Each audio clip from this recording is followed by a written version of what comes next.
il a commencé à détruire. Hein.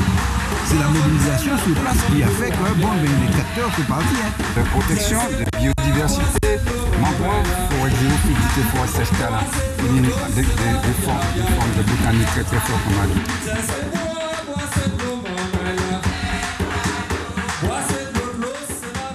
Bonjour tout le monde, c'est Faniwa avec vous pour Ansimène et puis la Sopama. Donc pour cette dernière émission de cette année du calendrier grégorien, je précise quand même que c'est le calendrier grégorien. Donc j'ai comme invité le Koubari étoilé de la Sopamar au nom de Garcin Malsa. Bonjour, bonsoir. Bonjour. Garcin. Faniwa, bonjour. Et toute la famille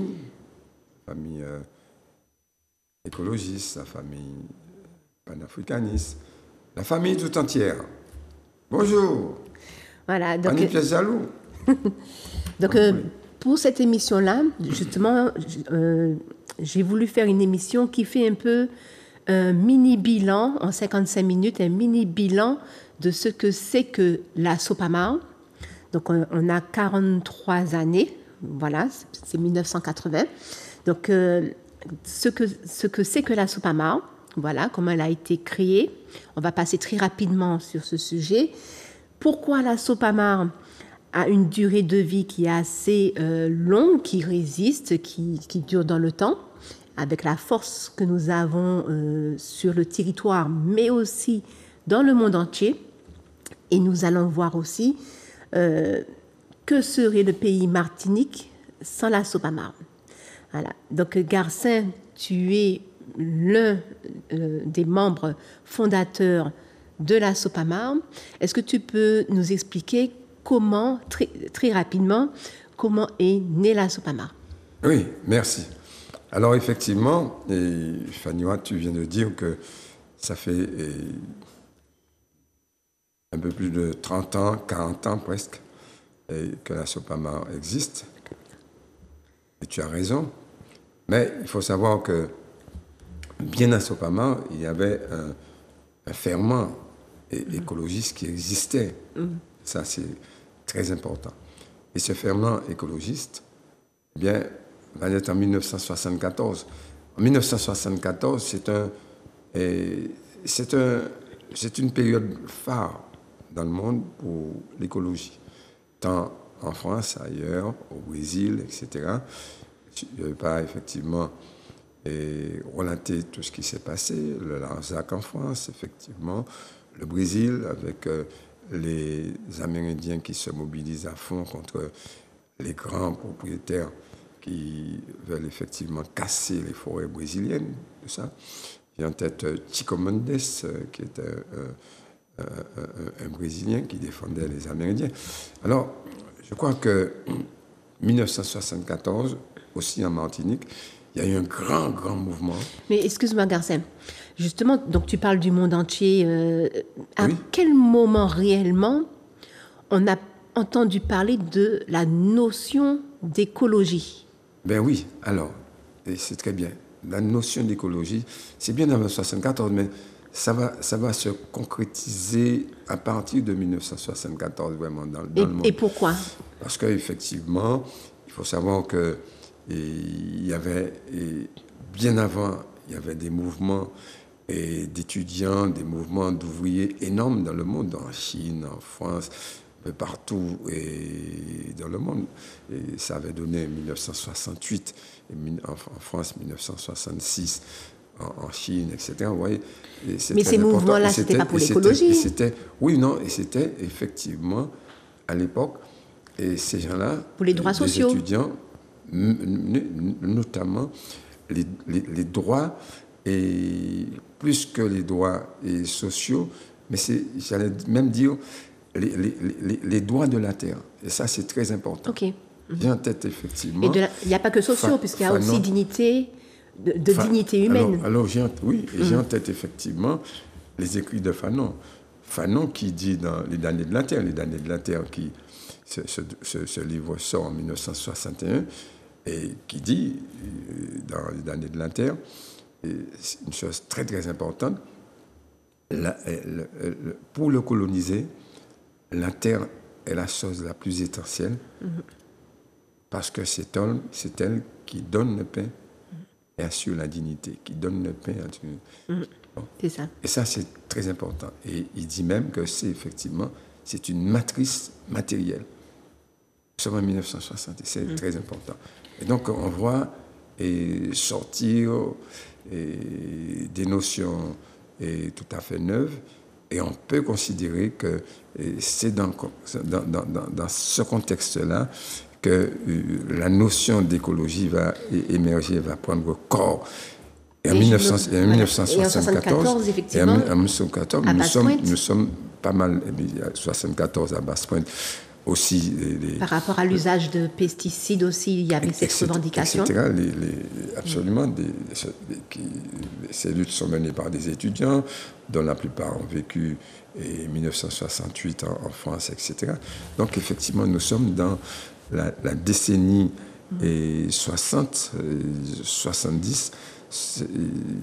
C'est très important. Est-ce que ce n'est pas là aussi le moment où il y a une modification des techniques agricoles qui a fait aussi que le mode de production et puis aussi la consommation Absolument. Nous sommes aussi, après le mode alimentaire qui a changé. Après la Deuxième Guerre mondiale, on estime qu'effectivement, il faut créer beaucoup il faut produire beaucoup pour effectivement permettre aux populations mondiales et particulièrement aux populations des pays développés qui ont subi la guerre en Europe, effectivement, de se sentir à l'aise. Donc on va développer des productions intensives à tous les niveaux.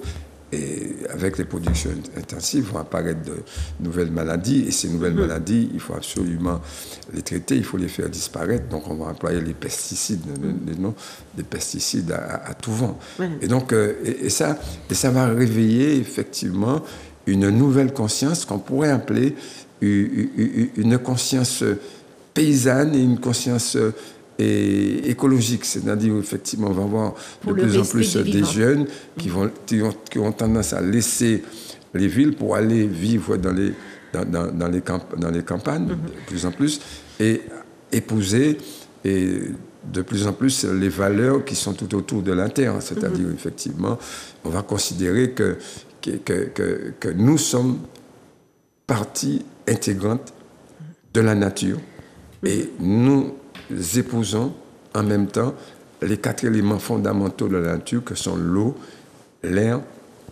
la terre et puis effectivement le feu, ce qu'on appelle. Et ça c'est très important et ça va se concrétiser là. Et bien en Martinique nous vivons cette période-là aussi. Nous ne sommes pas isolés du monde. Et comme nous vivons cette période, eh bien, effectivement, lorsqu'en 1974, eh bien, des jeunes, qu'ils soient médecins, qu'ils soient enseignants, qu'ils soient étudiants, et vont se mettre à défendre les salines parce qu'il y a un gros projet sur les salines, ils vont se rendre compte qu'effectivement, que c'est quelque chose d'extraordinaire parce qu'on se rend compte que la protection de sites mythiques, de sites symboliques, que représentent les salines, doit être quelque chose, effectivement, de fondamentalement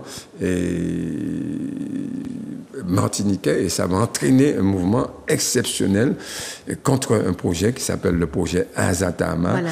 Donc le projet Azatama qui voulait implanter 6 hôtels sur les salines. Alors moi j'ai lu parce que tu as fait aussi des documents, tu en as des livres, dont celui-là, voilà, des résistances du passé au développement durable et solidaire. Et j'ai vu que tu as marqué effectivement le projet qu'il y avait en 1974, Azatama. Voilà. Donc ils disent qu'il y avait près de 300 hectares de terre qui auraient été occupés par le tourisme. Alors, plus d'1 millier de villas, golf, banques, aérodromes, casinos, qu'ils avaient aussi l'intention de faire des hôtels, plus de 6 ou 8 hôtels, dont des hôtels 3 étoiles, 4 étoiles, des parkings, d'énormes parkings, Tout ça sur la zone de Sainte-Anne, les Salines, absolument. donc 300 hectares de terre. Ah oui, depuis, Voilà. depuis l'entrée de Fond Moustique que l'on connaît jusqu'aux Salines. Et après, effectivement, il comptait œuvrer sur la baie des Anglais. C'est un truc épouvantable, quoi. Donc, on ne peut pas accepter ça. Donc, C'est il y a une sorte de grosse grand mobilisation. lunapark. Ah ouais, voilà, c'est un lupanar. Et donc, c'est pour le tourisme. et pour le tourisme. Et qui demande énormément d'eau. D'eau, et qui demande énormément d'eau. Alors, voilà. Effectivement. Donc, si tu veux, à cette époque-là, il n'y avait pas une conscience écologique bien implantée. Mais il y avait déjà les germes de cette conscience écologique. Et ça, c'est très important. Donc, il faut... Et c'est à partir de ça que, effectivement, des jeunes dans moi, nous allons, et plus particulièrement dans le Sud, nous allons nous pencher très sérieusement sur cet aspect, et parce que nous sommes à la fois nationalistes, parce que nous sommes indépendantistes, parce que nous sommes souverainistes, parce que nous sommes, beaucoup d'entre nous, attachés à la paysannerie, donc attachés à la terre, eh bien, ça va partir. Et là, c'est et vous êtes combien sur le terrain à peu près? Et nous sommes éparpillés. Nous sommes éparpillés. Nous sommes à la fois sur le Gaumont, il y a effectivement des jeunes. D'ailleurs, Gabriel Luce est encore là, effectivement. Et parmi ces jeunes de l'époque, il y a effectivement des jeunes de Fort-de-France qui étaient avec nous. Et il y a des gens de Rivière-Salée, il y a des gens du Sud, il y a des gens de Sainte-Anne. C'est une conscience martiniquaise. Voilà. C'est une conscience martiniquaise. Ce n'est pas que les gens de Sainte-Anne, non, c'est une conscience martiniquaise. Bien sûr, effectivement, comme le projet devait naître à Sainte-Anne, eh bien, il y a un ancrage très fort qui va se faire sur Sainte-Anne. Et cet ancrage très fort, eh bien, va donner naissance à la première association d'écologistes qui s'appelle l'ASSOPASU, Association de sauvegarde du patrimoine du Sud, parce que nous allons nous rencontrer dans le Sud. Et puis, un an après, eh bien, va naître la SOPAMA, on va voir le logo, l'Association de sauvegarde du patrimoine martiniquais. Voilà un peu, très brièvement, ce qu'on peut dire et dans le contexte dans lequel va naître effectivement la SOPAMA, qui est encore là aujourd'hui. Merci. Voilà, donc sur l'écran, on va voir l'ancien logo de la SOPAMA, parce qu'il y avait un ancien logo, voilà, ASSOPAMA. Donc, ASSOPAMA, ça veut dire Association de sauvegarde du patrimoine martiniquais. Je sais que hier, et puis on va voir le nouveau logo, celui qu'on utilise, qui est sur le t-shirt, qui sont sur les tasses que vous pouvez toujours acheter auprès de l'ASSOPAMA. Voilà, vous voyez, Association pour la sauvegarde du patrimoine martiniquais. Et nous avons aussi terre c'est bois, bois c'est de l'eau c'est la vie. Donc, on va avoir une vidéo maintenant, justement, où on va Henri-Louis Régis, qui est l'ancien président de la SOPAMA, il a fait 25 années de présidence à la SOPAMA, donc il va parler justement de cette devise terre c'est bois, bois c'est de l'eau c'est la vie.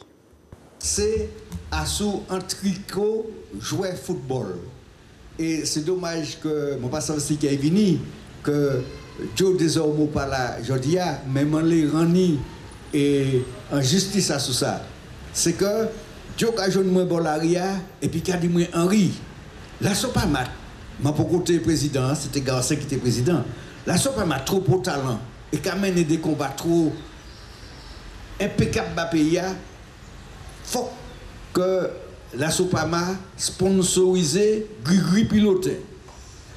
Alors, je me dis, mais qui m'a dit que la SOPAMA peut sponsoriser, lui-même il bien besoin des sponsors. Parce qu'il a de l'argent. Et il a dit, moi, pas ni pièce qualité problème. Et puis 10 000 francs à l'époque, et bien nous avons fait sponsorisation. Et moi-même, j'ai mis 5 000 francs. Monsieur Joe Desormeaux.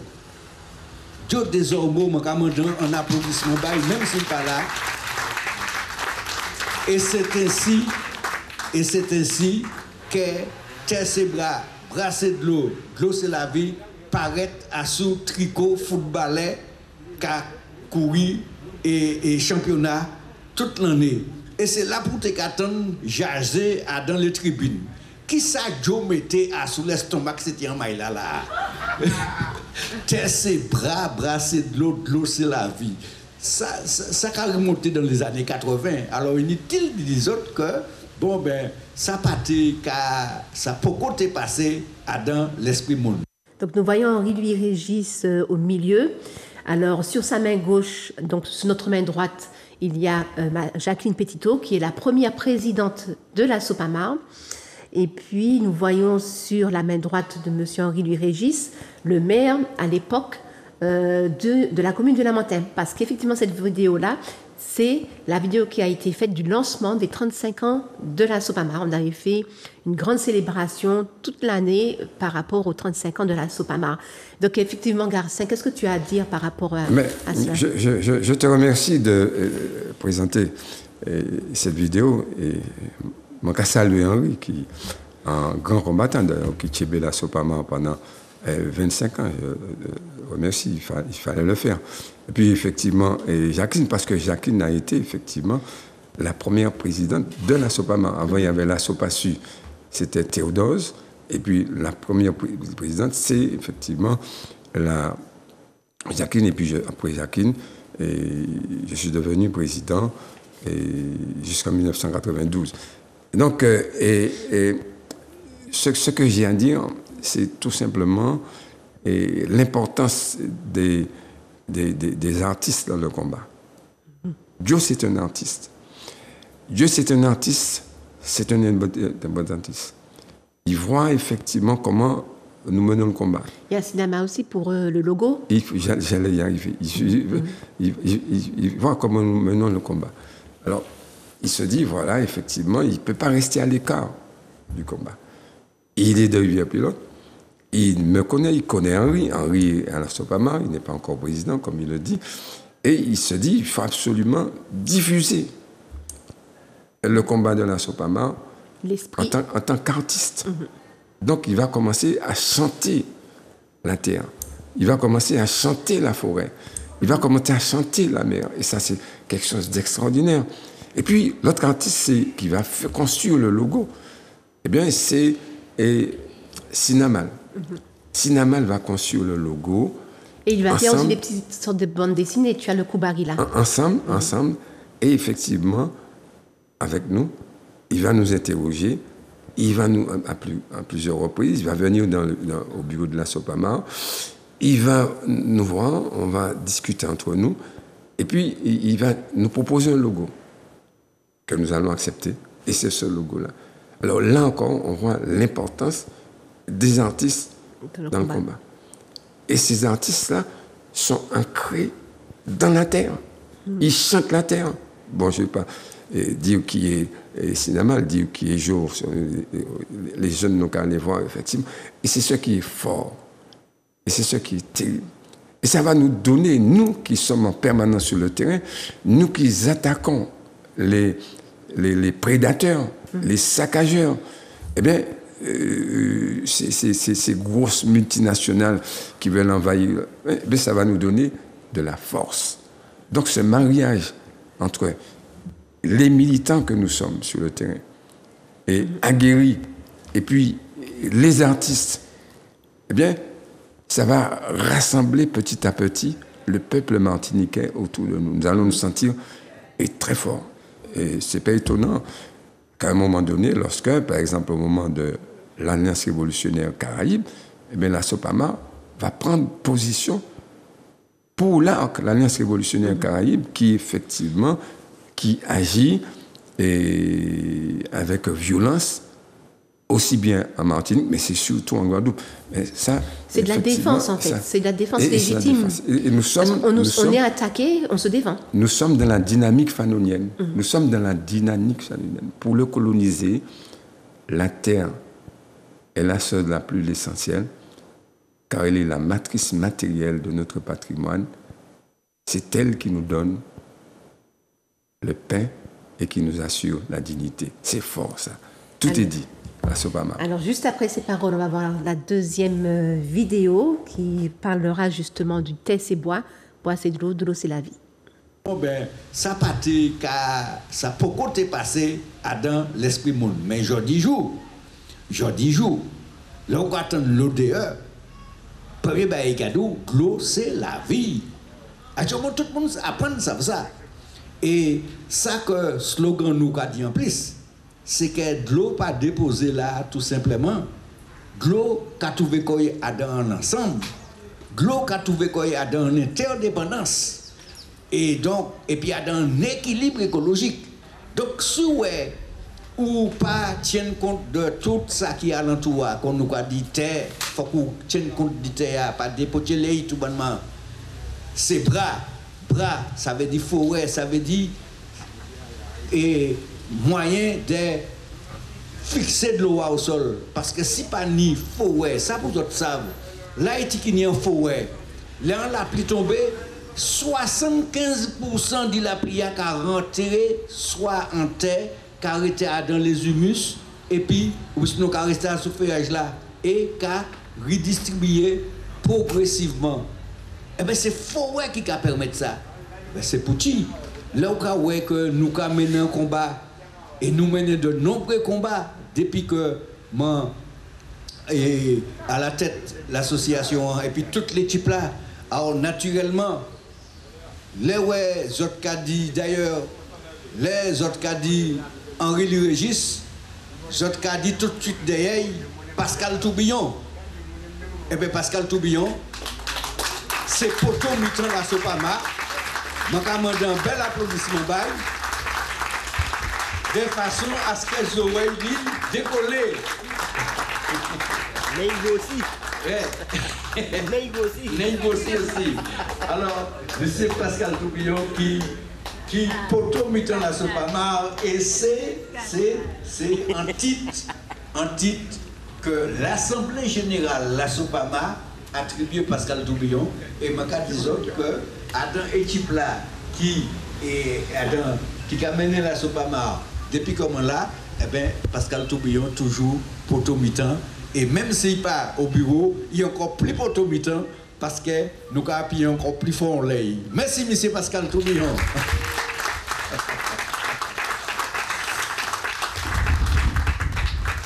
Ceci pour moi dire que je ne peux pas faire le décompte de tous les combats que nous menons, mais c'est sûr que depuis 1992, eh ben, la Sopamar il y a un panel d'intervention encore plus généraliste à sous tout le pays.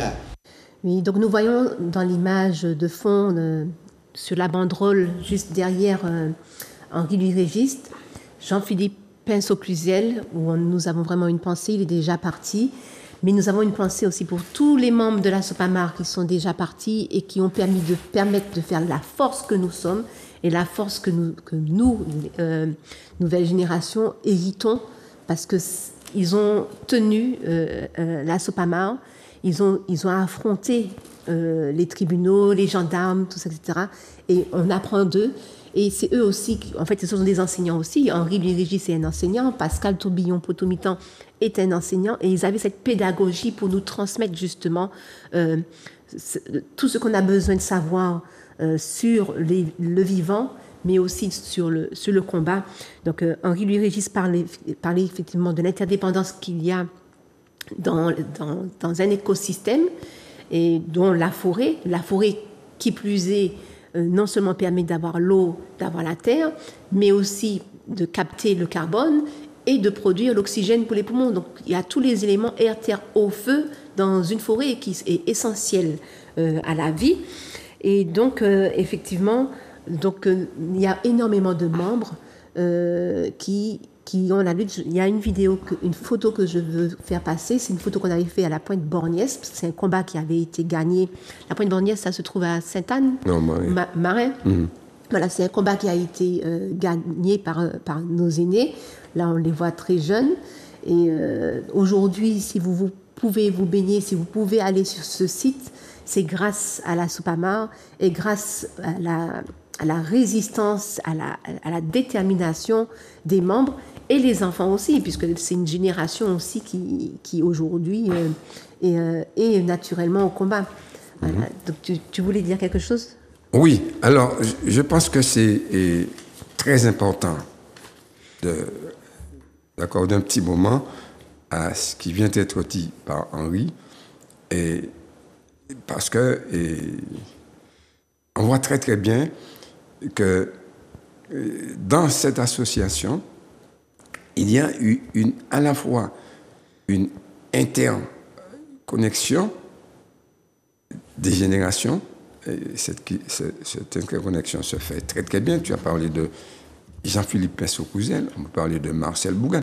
Et ce sont des gens qui vont arriver très jeunes à la Sopamar, très très jeunes à la Sopamar. Et c'est eux qui vont prendre en charge le journal, ils vont mettre en place le journal. Ils sont tous étudiants. Le journal Le Koubari, on peut voir aussi. Le Koubari. Là, Garcia est en train de montrer le Koubari numéro 7, qui parle de la Sopamar et la justice. Et la justice, justement. Voilà. Et c'est le numéro 7. Alors, c'est eux qui vont travailler en permanence pour construire le journal. Bien sûr, ils vont prendre force à l'intérieur du bureau de la Sopamar. Ils ne sont pas encore au bureau. Ce qui veut dire qu'effectivement, ils sentent la nécessité d'apprendre auprès des anciens. Et nous, qui sommes des anciens, nous sentons la nécessité d'être fiers de ces jeunes qui veulent apprendre auprès de nous. Et ça, c'est quelque chose d'extraordinaire. Ça, c'est la Sopamar. Eh bien, il y a une sorte d'interconnexion, j'allais même dire, d'intergénération qui se met en place et petit à petit, ce qui va faire une capacité de transmettre et non pas de détruire ce que la génération d'avant a fait. C'est-à-dire, la génération qui vient va s'inspirer de ce qu'a fait la génération d'avant pour pouvoir effectivement et petit à petit aller et transformer et devenir plus forte. Et s'adapter. Chaque génération, dans une relative opacité, doit découvrir sa mission, l'accomplir ou la trahir. Nous sommes toujours dans la pensée de Fanon. Et ça, c'est quelque chose d'extraordinaire. Il faut que les gens arrivent à comprendre ça. Ça, c'est la Sopamar. Ça, c'est la Sopamar. C'est-à-dire, dès le départ, la Sopamar est née dans le creuset fanonien. Tout à fait. Avec une spiritualité très forte, une spiritualité cosmique qui nous met effectivement dans tout ce qu'on pourrait appeler, qu'on appelle aujourd'hui, la logique de la pensée de l'Égypte antique. Alors nous sommes dans le cosmos. Nous allons parler du vivant. Terre c'est bois c'est de l'eau, d'eau c'est la vie. Nous sommes comme vivants avec tous les autres vivants. En interdépendance. En interdépendance. Et ça, c'est très important. Nous allons voir maintenant des images de différentes assemblées générales, parce que les assemblées générales, donc on va voir, là, il y a des images des assemblées générales, parce que chaque année, nous effectuons des assemblées générales, et les assemblées générales, tout le monde peut y aller, tous les spectateurs, tout le monde peut se rendre à l'assemblée générale, écouter, adhérer. Et les assemblées générales sont aussi des moyens où on apprend énormément de choses, où on échange et où on se donne des objectifs pour l'année qui arrive. D'ailleurs, notre prochaine assemblée générale, c'est le 28 janvier 2024. Garcin, tu peux parler vite fait des assemblées générales, parce que le temps court. Oui, je ne vais pas être que long, puisque tu as déjà dit. Les assemblées générales, c'est un moment très, très important pour nous. C'est un moment où, effectivement, il faut faire le bilan de l'année, et ça s'est écoulé, ça c'est très important, et ça se fait régulièrement. C'est une caractéristique aussi de la Sopamar. Il n'y a pas d'année qui ne soit faite sans assemblée générale, sans bilan financier, et bilan d'activité. Alors des activités denses, et ça prend du temps.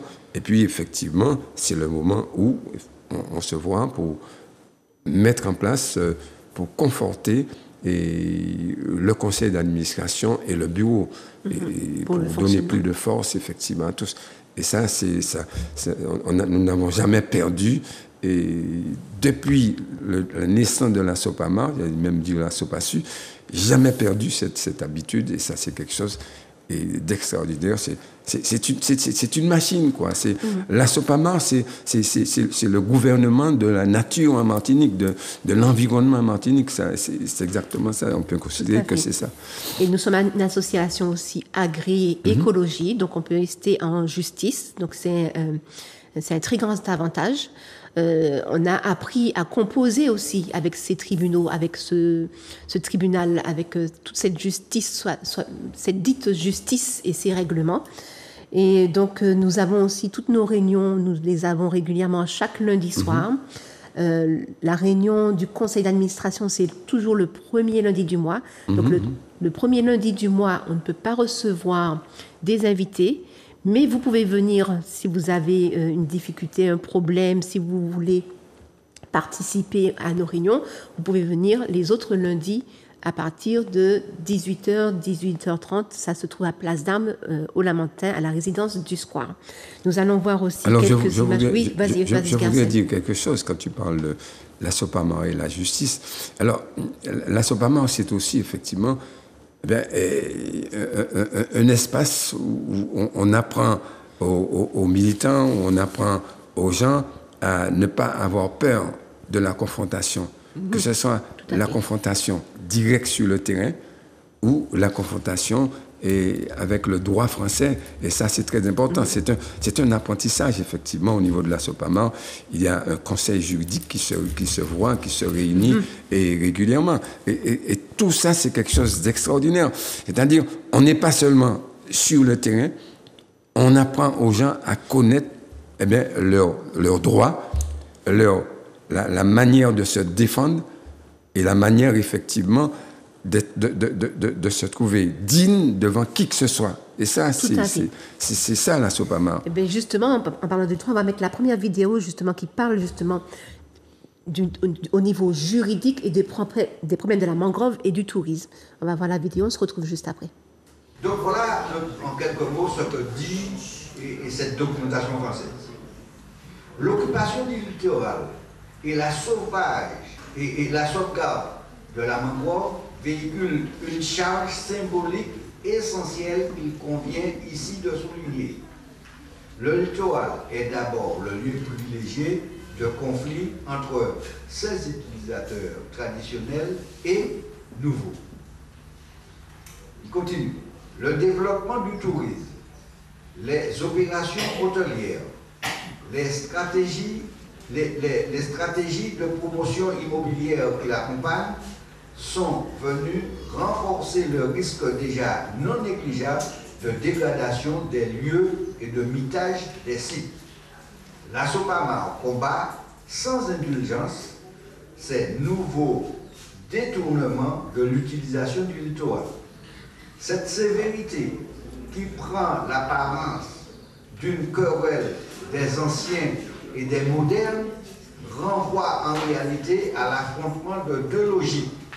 La logique productiviste et celle du développement soutenable et durable préconisée par l'association. La mise en place d'un cadre juridique plus restrictif, conséquence de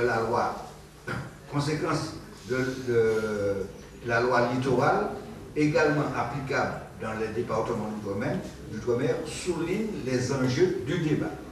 Ce que je dis là, ce n'est pas nous, c'est la documentation française qui le dit. J'ai regroupé toutes les citations pour bien donner l'idée qu'on se fait de nous et de là. Effectivement, donc là, c'est l'Assemblée générale 2016. Nous voyons monsieur Denis Losti, qui est le président de France Nature Environnement. Nous avons adhéré à l'association, en fait, à la fédération nationale, voilà, la FNE. Et Henri Louis Régis, lorsqu'il donne son rapport moral, il est en train de faire lecture d'un document officiel des documents de France.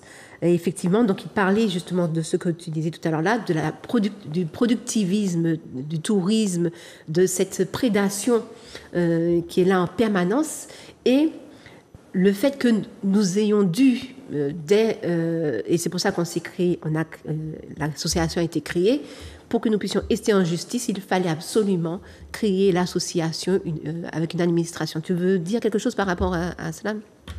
Non, mais c'est très important. Ça montre ensuite, nous sommes des écologistes. Eh bien, pour nous, l'écologie n'a pas de frontières. Hein. Il n'y a pas de frontières. Puisque s'il y a quelque chose de très, très bon qui se passe dans un pays, quel qu'il soit, sur le plan de la défense de l'environnement, de la défense de nous-mêmes, de notre vie, eh bien, nous allons voir, nous allons discuter, nous allons échanger, nous allons adhérer. Nous allons adhérer à la fédération, à Force Nature Environnement, et c'est tout à fait normal. Ça, c'est une première chose. Une deuxième chose, et cette capacité que nous avons aussi à donner aux autres, à montrer aux autres. Parce que France Nature Environnement, eh bien, ne connaissait pas l'importance de la mangrove, parce que la mangrove, il n'y a pas de mangrove en France. Bon, il va falloir que France Nature Environnement aille ailleurs pour connaître la mangrove, et plus particulièrement, vienne en Martinique, aille sur les lieux pour connaître ce que c'est que la mangrove. C'est nous qui allons apprendre à ces écologistes ce que c'est que la mangrove, et puis ils vont découvrir que la mangrove, eh bien, c'est le lieu où prend naissance la vie.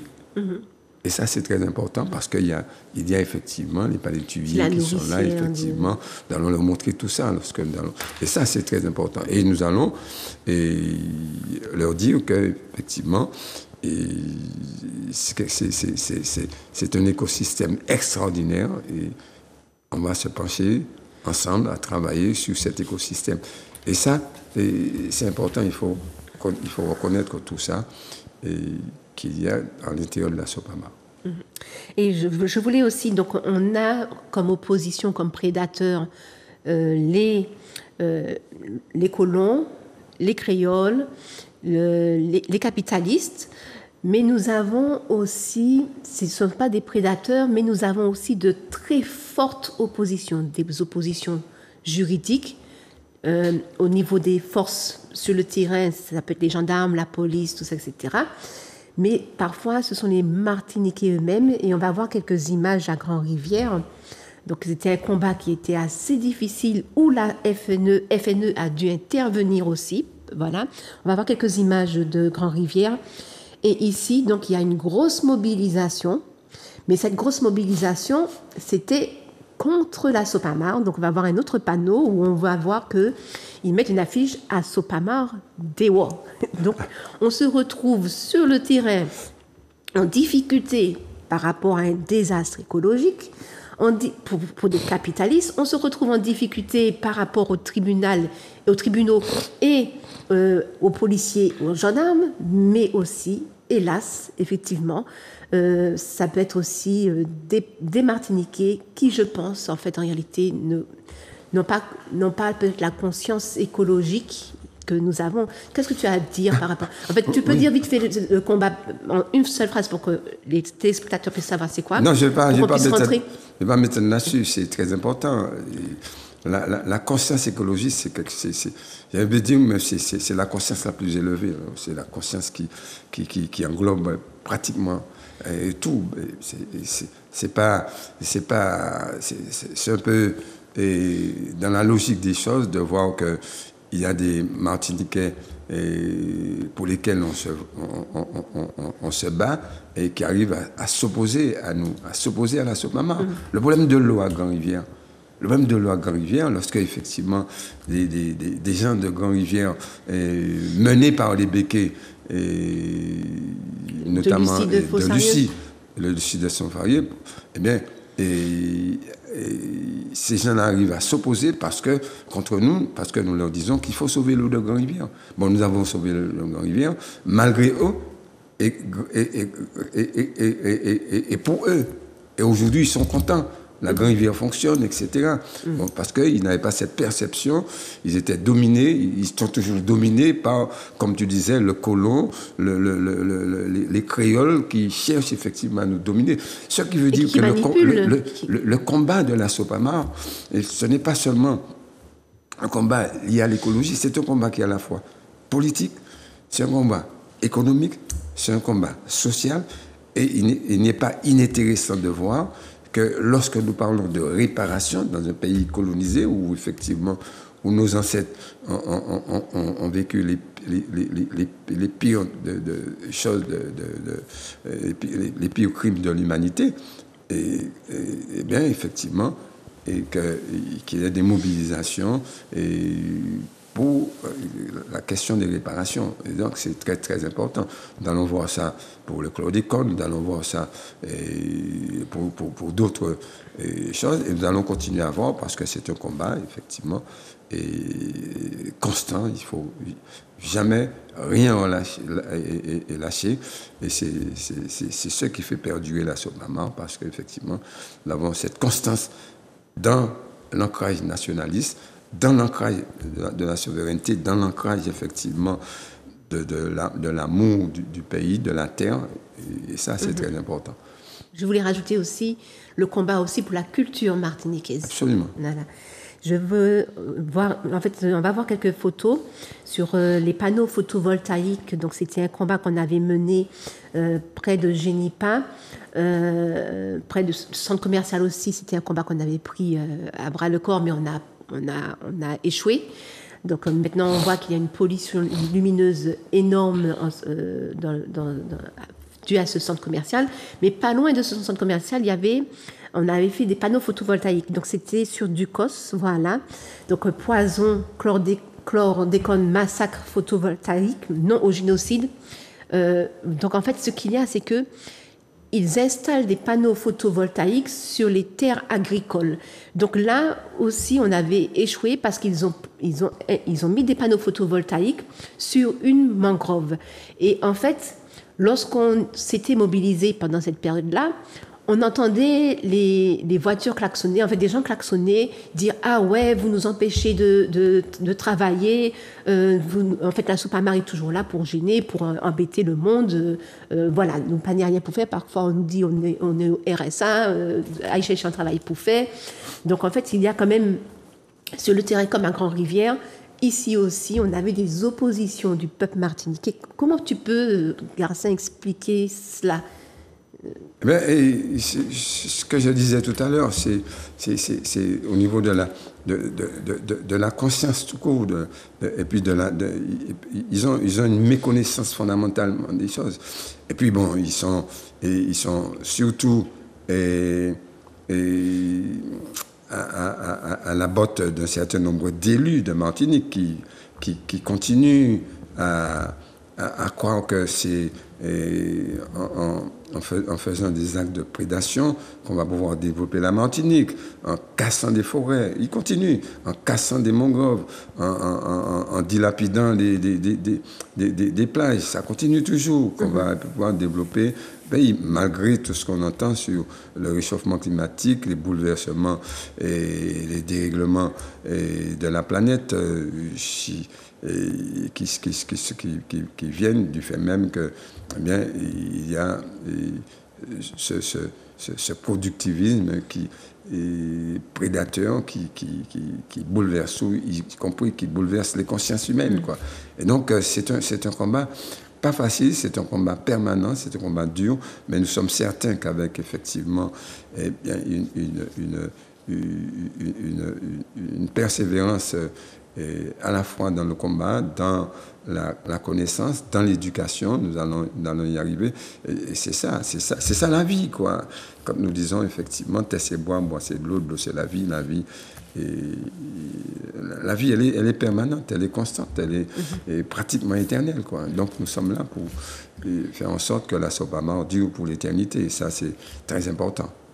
Tu parlais de destruction d'habitat, de la mangrove, tout ça, etc. Mais c'est aussi les destructions d'habitat des êtres humains. On va voir quelques images, à l'image de M. Nomis, qui, quasiment, l'ONF détruit sa maison. Donc, M. Nomis, c'est au Vauclin. Voilà. Donc, je ne sais pas si voilà. Donc, d'un seul coup, subitement, ils ont modifié, en fait, la carte. Et la moitié de la maison de M. Nomis est dite sur une terre naturelle, voilà, une zone naturelle. Et ils sont allés détruire la maison de M. Nomis, alors que M. Nomis Donc là, on se mobilise, hein, alors que M. Nomis et ses parents sont là depuis des décennies. Donc c'était presque un siècle qui sont présents sur le site. Mais ils dérangent parce que y a les créoles qui souhaitent faire leur zone touristique, puisqu'on avait vu sur un magazine touristique, voilà, une plage, un ponton, voilà. Donc en fait, ils dérangent. Donc les administrations coloniales françaises, de connivence avec ces créoles, ces blancs créoles, eh bien, ils continuent la prédation, ils arrachent tout, voilà, pour leurs besoins personnels. Mais justement, c'est encore, effectivement, là encore, on voit, la SOPAMAR ne peut pas être une association capitalistique.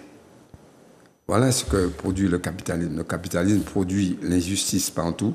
Le capitalisme, effectivement, conduit à la pauvreté de plus en plus, à la disparité, à la discrimination entre ceux qui sont riches, qui se trouvent du côté du François, et qui ne sont pas attaqués, qui peuvent continuer à construire dans la mer au François, et d'autres qui sont installés, et d'autres Martiniquais qui sont installés depuis non, sur des petites portions du littoral, parce qu'effectivement ils sont pêcheurs, qui vivent dans leur case très très bien, effectivement, qui vont voir leur case cassée au prétexte qu'effectivement il y a un projet touristique qui doit se faire. Et ça, c'est très bien, c'est grave, nous ne pouvons pas accepter ça. C'est une association anticapitalistique. Et ça, c'est très important. Et ça, qu'on le veuille ou pas, effectivement, si on veut donner des étiquettes à des mouvements, etc., oui, la SOPAMAR, oui, c'est une association écologiste, oui, c'est une association qui est là pour la justice, effectivement, notamment pour permettre aux pauvres de monter, et non pas pour permettre aux riches de monter encore beaucoup plus. Non, et c'est ça la réalité aussi. C'est ça le sens de notre combat. Et c'est pourquoi la SOPAMAR vit aussi longtemps et continue de vivre. C'est ça. Donc, c'est d'où la force de la SOPAMAR et la durée de Absolument. vie avec la force. Alors, je ne pourrais pas mettre, parce qu'il nous reste 10 minutes d'émission, donc je ne pourrais pas mettre 2 vidéos. Mais dans ces 2 vidéos-là, justement, donc, Henri-Louis Régis continue la lecture des documents de France et montre qu'en fait, que la SOPAMAR, dans les tribunaux, avait... en fait, les tribunaux n'aimaient pas la SOPAMAR parce qu'ils avaient un franc-parler direct. On les disait des activistes indépendantistes radicaux. Voilà, donc ils n'étaient pas très aimés des tribunaux. Mais au fur et à mesure, les tribunaux se sont rendus compte que la SOPAMAR avait raison. Jusqu'à l'heure d'aujourd'hui, nous avons raison. On va juste voir la dernière vidéo des 4 vidéos que je voulais vous montrer, c'est-à-dire celle qui parle de l'égalité. On se retrouve juste après. Quelques mois plus tard, une nouvelle étape dans la reconnaissance mutuelle est franchie. Le commissaire du gouvernement, dans son jugement à SOPAMAR contre la commune de Chelcher, affaire dite Fonds-Rousseau, met en relief l'évidente recevabilité de l'action de la SOPAMAR en ajoutant, et citation du commissaire du gouvernement, en ajoutant qu'elle œuvre dans le cadre de l'intérêt général au lieu et place du préfet qui n'a pas cru devoir utiliser de façon critiquable les prérogatives que lui confère l'exercice du contrôle de légalité. Vous comprenez? Je dis que c'est la SOPAMAR qui prend la barre sur le contrôle de légalité. C'est ça, M. Daniel. Donc c'est nous qui l'État français, l'État martiniquais. C'est ça qui est dit là. Ouais, donc,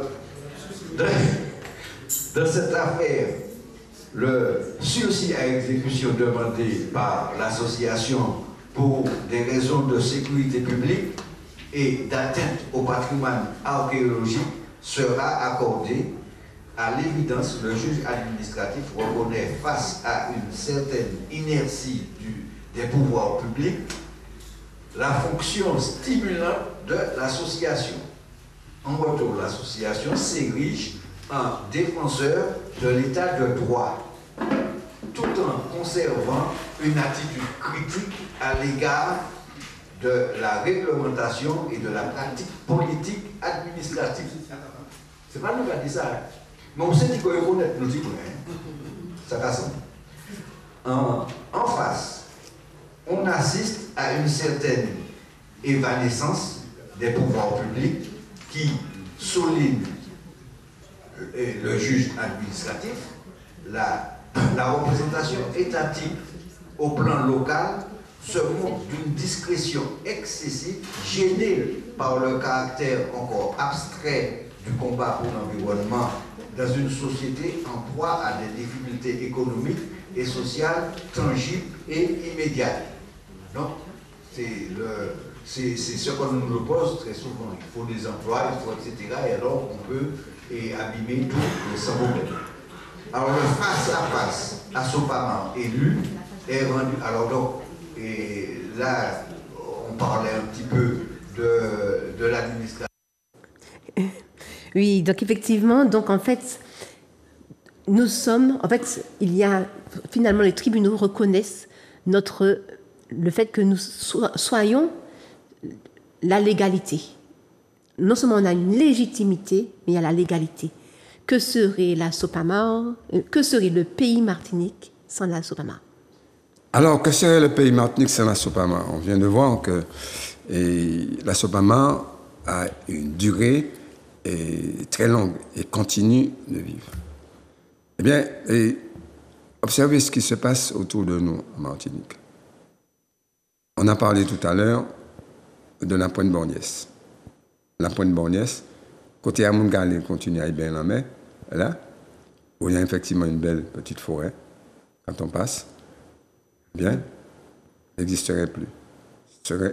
On aurait mis là des bâtiments énormes qui nous empêcheraient de voir la mer lorsqu'on circule là. Et puis effectivement, une abomination. Qu'est-ce que la Sopama? Effectivement, tout le littoral de Martinique. Sur tout le littoral de Martinique, eh bien, on aurait construit des buildings, des hôtels, effectivement. Des marinas. Et puis, ça aurait été effectivement des plages privées. On ne pourrait pas circuler. On aurait tout simplement réduit la Martinique à un espace tout petit de l'intérieur pour nous enfermer. Et ça, c'est très important. On ne pourrait pas voir la mer, on ne pourrait pas prendre possession de cette liberté très forte que nous offre la mer. Donc, c'est ça. Avec le nord, la plantation de bananes. On n'a pas eu, effectivement, cette belle rivière de Grand Rivière. On n'a pas eu ces sources qui continuent, effectivement, à nous fournir de l'eau en abondance, que ce soit dans le nord, et plus particulièrement dans le nord et même dans le sud. Eh bien, on n'aurait pas eu ces belles forêts. Les forêts du Nord qui sont classées maintenant, effectivement, patrimoine mondial de l'UNESCO, c'est quelque chose d'extraordinaire. On n'aurait pas eu tout ça. Puisqu'on voulait faire une route qui sortirait de Grand Rivière pour aller, effectivement, aux prêcheurs. C'était qu'à écraser toutes les forêts, etc. C'est du béton, du bitume partout.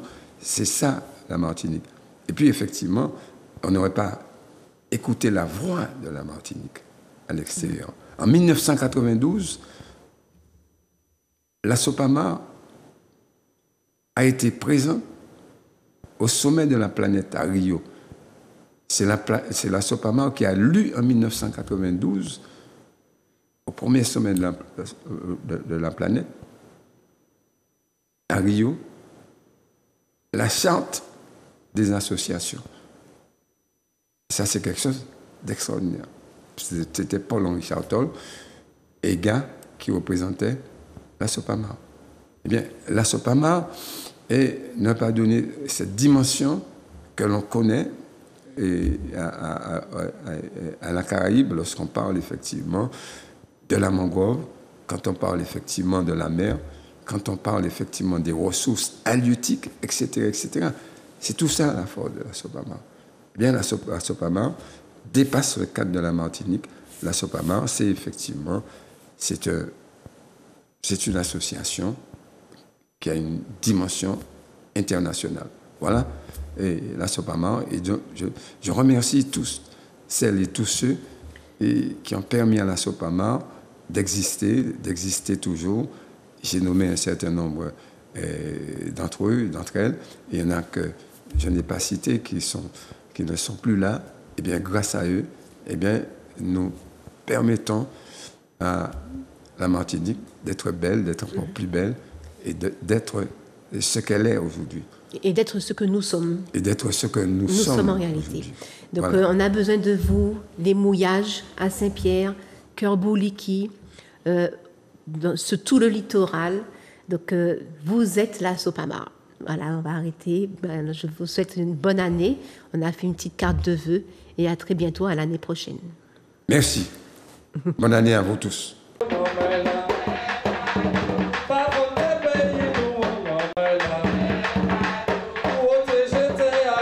Vous avez déjà commencé à détruire. Hein.